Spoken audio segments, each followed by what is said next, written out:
Sleep. It's that beautiful dance between letting go and waking up refreshed, ready to greet the day. But sometimes that dance turns into a wrestling match. We're tossing, we're turning, staring at the ceiling, wondering why our minds won't quit. We all know sleep is the cornerstone of a healthy mind and body, yet many of us sabotage it without even realizing it.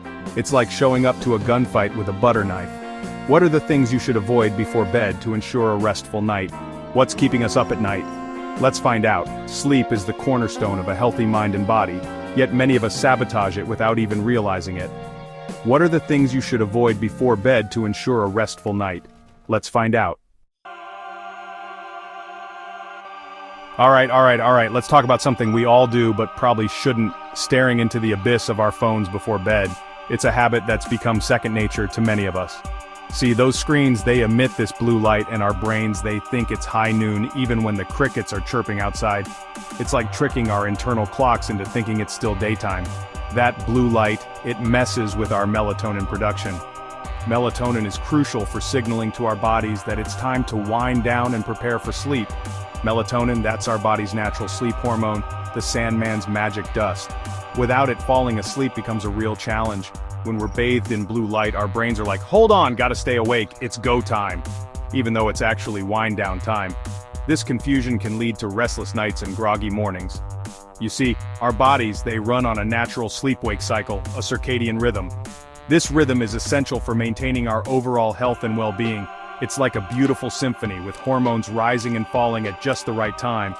When everything is in harmony, we feel our best, but when we introduce blue light into the equation, it's like someone let a kazoo player loose in the middle of the orchestra. It throws everything off kilter, creating chaos in our sleep patterns. So, what's a tired soul to do? How can we reclaim our nights and get the rest we desperately need? Well, the simplest answer is to just put the phone down. It sounds simple, but it can be incredibly effective. I know. Easier said than done. Our phones have become extensions of ourselves, making it hard to disconnect. But trust me, your brain will thank you for it. You'll find that letting go of your phone can lead to a more restful and rejuvenating sleep. Give yourself an hour, maybe two before bed, to disconnect from the digital world and reconnect with yourself. This time can be used for activities that promote relaxation. Read a book, take a bath, listen to some calming music. These activities can help signal to your body that it's time to wind down. Let your mind unwind, and your body will follow suit. Creating a bedtime routine can make a significant difference in the quality of your sleep. If you absolutely must use your phone or computer before bed, at least do yourself a favor and use a blue light filter. These filters can reduce the impact of blue light on your sleep. It's not a perfect solution, but it's better than nothing. Every little bit helps when it comes to protecting your sleep. Think of it as a pair of sunglasses for your phone screen, shielding your eyes from the worst of the blue light. It's a small step that can make a big difference. Remember, sleep is not a luxury, it's a necessity. It's the foundation of our health and well-being. It's as essential to our well-being as food, water, and a good dose of laughter. Without adequate sleep, everything else in life becomes harder. So, do yourself a favor and make sleep a priority. Set a bedtime, create a routine, and stick to it. Put down the phone, dim the lights, and let your body and mind drift off into a peaceful slumber. Your future self will thank you. Let's talk about caffeine, that magical elixir that gets us going in the morning. It's the fuel that powers our mornings and keeps us alert through those long meetings. Now, I love a good cup of joe as much as the next person, but timing is everything. When you drink, your coffee can make a big difference in how you feel throughout the day. You see, caffeine, it's a stimulant. It wakes us up, makes us feel alert, ready to tackle the day. It's like a little jolt of energy that helps us focus and be productive. But that same energy boost can work against us when it's time to wind down. The very thing that helps us stay awake can also keep us from falling asleep. Caffeine's like that friend who shows up at your house at 2 a.m. ready to party. They're full of energy, and you're just trying to get some rest. You're trying to sleep, but they're full of beans, keeping you up with their endless chatter. It's frustrating, and it can leave you feeling exhausted the next day. Here's the thing. Caffeine can stay in our system for up to 6 hours. That means it's still working long after you've finished your cup. That means that afternoon cup of coffee could be the culprit behind your midnight tossing and turning. It's not just about how much you drink, but when you drink it. Now, I'm not saying you have to give up caffeine altogether, but be mindful of when you're consuming it. Timing is key to making sure it works for you, not against you. Try to avoid caffeine after lunchtime. This gives your body enough time to process it before bedtime. Give your body ample time to metabolize it before you hit the hay. This way you can enjoy your coffee without it interfering with your sleep. If you need an afternoon pick-me-up, opt for a decaf option or something naturally energizing, like a brisk walk or a piece of fruit. These alternatives can give you a boost without the late-night consequences. And remember, caffeine isn't just lurking in your coffee cup. It's in many other beverages and foods we consume daily. It's hiding in teas, sodas, even chocolate. These hidden sources can add up and affect your sleep. Read those labels, my friend, and be aware of what you're putting into your body. Knowledge is power when it comes to managing your caffeine intake. Just like we choose our words carefully, let's choose our fuel wisely, especially when it comes to getting a good night's sleep. Make informed choices and enjoy the benefits of both energy and rest.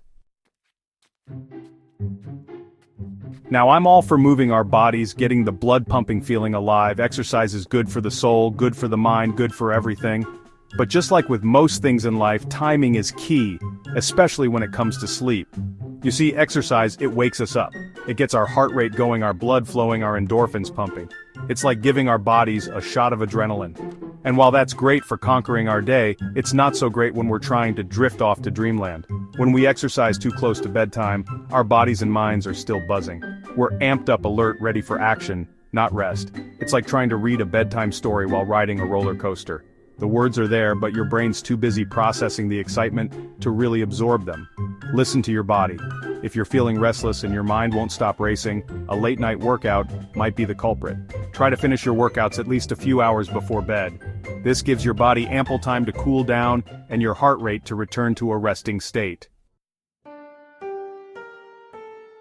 Now let's talk about food. Food is fuel, it's pleasure, it's a celebration of life. But just like anything else, moderation and timing are key, especially when it comes to sleep. Eating a heavy meal right before bed, it's like asking your body to run a marathon while it's trying to catch some Z's. Your digestive system goes into overdrive, working hard to break down all that food, and your sleep? Well, it gets disrupted. You know that feeling of being stuffed, bloated, uncomfortable? Not exactly conducive to a peaceful slumber, is it? And spicy foods? Well, they can lead to heartburn, indigestion, and a whole lot of tossing and turning. Alcohol, too, often gets a bad rap when it comes to sleep.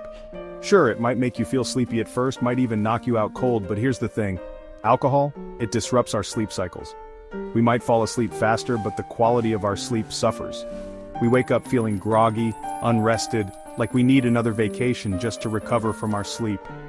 Give your body at least a few hours to digest before you hit the hay, and if you're feeling peckish before bed, opt for a light snack instead of a full-blown feast. A handful of almonds, a banana, a small bowl of oatmeal, these are all good options that won't weigh you down.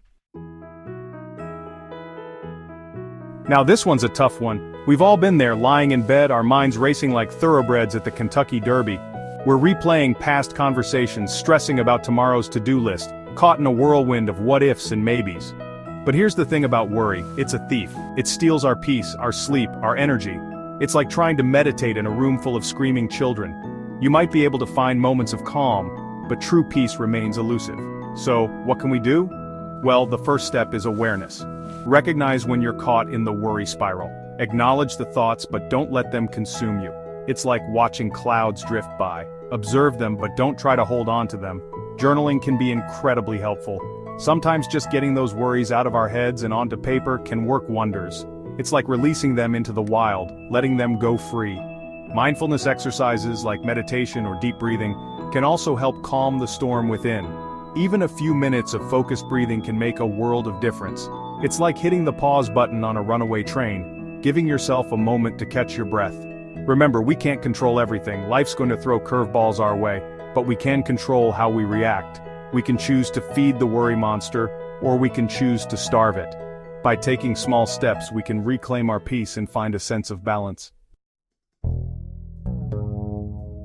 Now, I admire a strong work ethic as much as the next person, but there's a time and a place for everything, and the hours before bed, those are for winding down, not revving up. You see, when we engage in mentally demanding activities late at night, whether it's work, studying, or even just scrolling through social media, we're sending a clear message to our brains. Stay awake, it's go time!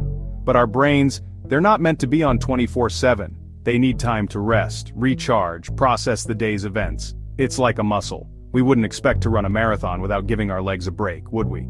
Create a buffer zone between your waking hours and your sleeping hours. This is your time to unwind, de-stress, and prepare your mind and body for sleep. Read a book, listen to calming music, take a warm bath, meditate, whatever helps you relax and let go of the day's demands. Remember, sleep is not a luxury, it's an investment. It's an investment in your health, your well-being, your productivity, your overall quality of life. So put down the phone, close the laptop, and give yourself the gift of rest. Your mind, body, and soul will thank you for it. All right, let's make a pact, you and me, to prioritize sleep. It's not about being lazy, it's about being smart. It's about giving our bodies and minds the rest they deserve so we can show up as the best versions of ourselves. Your bedtime habits play a crucial role in your overall health. Avoiding these common mistakes can lead to better rest, sharper focus, and a more energized tomorrow. Your bedtime habits play a crucial role in your overall health. Avoiding these common mistakes can lead to better rest, sharper focus, and a more energized tomorrow.